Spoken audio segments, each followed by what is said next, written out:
کہ اچانک ان کے شہر میں حضور صلی اللہ علیہ وآلہ وسلم تشریف لے آئے، جو کہ رحمت الہی کا گہرا بادل ہیں، اور آپ پر قرآن کریم اترنے لگا جو مثل تیز بارش کے ہے، جس طرح بارش زمین کو سرسبز اور شاداب بنا دیتی ہے اور اس میں باغ، کھیت اور پھل پھول لگا دیتی ہے۔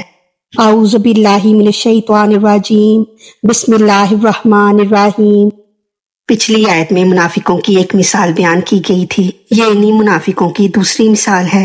اس میں اور اس میں یہ فرق ہے کہ وہاں تو آگ جلا کر روشنی حاصل کرنے کا ذکر تھا اور یہاں بجلی سے گرج اور چمک ملنے کا تذکرہ ہے۔ ان مثالوں سے یہ فائدہ ہے کہ اصلی چیز بخوبی ہر ایک کو سمجھ آ جاتی ہے۔ اس آیت کا شان نزول اس طرح ہے کہ منافقوں میں سے دو شخص حضور صلی اللہ علیہ وآلہ وسلم کے پاس سے مشرکین کی طرف بھاگے۔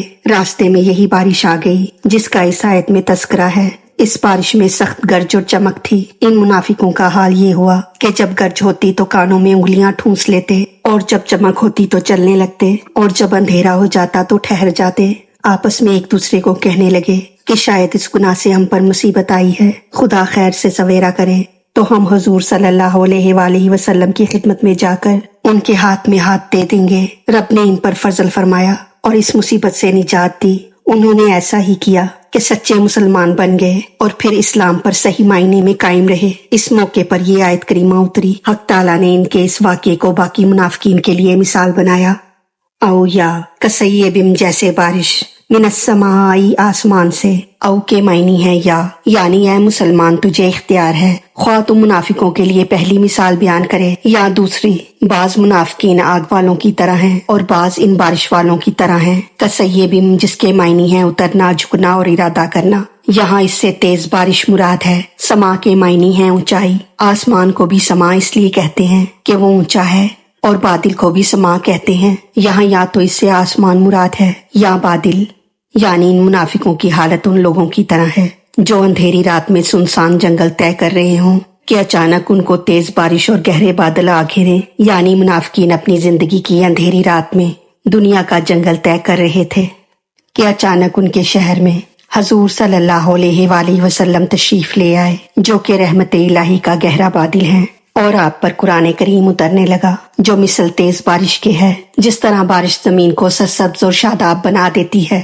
اور اس میں باغ، کھیت اور پھل پھول لگا دیتی ہے۔ اسی طرح قرآن کریم کی بارش نے دلوں کی زمین میں ایمان کے باغ لگا دیے اور اس باغ میں تقویٰ اور پرہیزگاری کے پھول کھلا دیے۔ فیہی اس میں ظلماتوں اندھیرے ہیں، ورادوں اور گرج ہے، وبرق اور بجلی کی چمک ہے۔ ظلماتوں کے معنی تاریکیاں ہیں، رات بادل کی آواز ہے اور برق بادل کی چمک ہے۔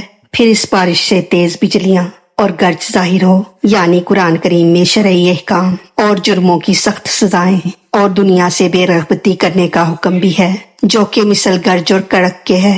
یا جالونا وہ ٹھونس لیتے ہیں، اصابعہم اپنی انگلیاں، فی آذانہم اپنے کانوں میں، من الصواعق کی کڑک کے سبب، حذر الموت موت کے ڈر سے، یعنی وہ خوف کے مارے اپنے کانوں میں انگلیاں ٹھونسنے کی کوشش کرتے ہیں۔ صواعق اس گرنے والی بجلی کو کہتے ہیں جو کسی چیز پر گر کر اس کو جلا دیتی ہے۔ حذر الموت موت کے ڈر سے، حذر کے معنی ہے ڈر اور پرہیز، یہاں دونوں معنی بن سکتے ہیں۔ یعنی ان منافقوں کی مثال ایسی ہے کہ گرج کو سن کر ان کو اپنی موت کا اندیشہ ہو جائے اور ڈر سے وہ اپنے کانوں میں انگلیاں ٹھونسنے لگے، اور جب بجلی کی روشنی ہو تو چلنے لگے اور اندھیرا ہو تو کھڑے رہ جائیں، اور وہ اس حالت میں نہایت حیران اور پریشان ہیں کہ انہیں کچھ سمجھ نہ آتا ہو کہ کیا کریں اور کدھر جائیں۔ یہی حال ان منافقوں کا ہے کہ وہ اپنے کانوں میں انگلیاں ٹھونس لیتے ہیں کہ کہیں یہ قرآن کریم کا کلام ہمارے دلوں پر اثر نہ کر جائے، جس سے ہمارے دنیاوی عیش و آرام میں فرق آ جائے، مال کی زکوٰۃ دینی پڑ جائے اور اسلام کے سخت احکام پر عمل کرنا پڑ جائے۔